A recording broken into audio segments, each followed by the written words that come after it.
Hello folks, and welcome to another Richard Head Longbows video. This week I'm working on a couple of staves. They've been cut out, this one is still square and this one's been rounded off. As you can see, one is longer than the other. Let's go through some of the basic terms and parts and measurements that make up a longbow stave.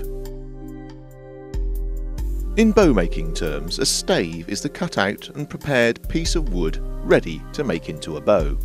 This still square stave is a triple laminate, made up of a backing of bamboo, a centre laminate or core laminate of pakea.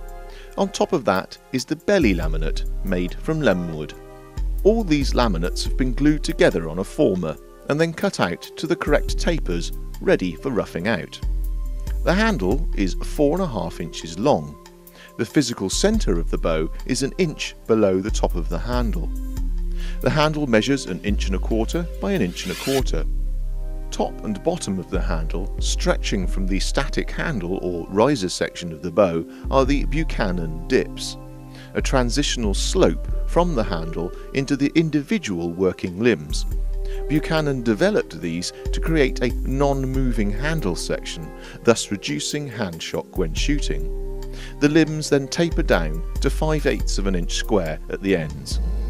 The squared and cut out stave is then ready for roughing out, where I start with a spoke shave to do most of the initial roughing out.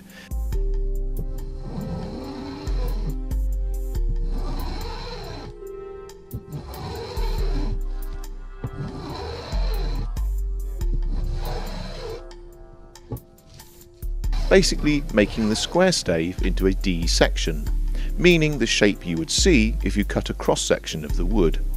Then I moved on to using a rasp to get rid of the rough marks from the spoke shave.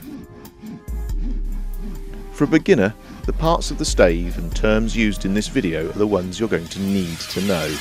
I hope you found it useful. There's a more detailed video on the roughing out of a stave which I recommend you check out. It's on the screen now. Please subscribe if you haven't already, and hit the notification bell so you don't miss out on the next video. Thanks for watching and happy bow making.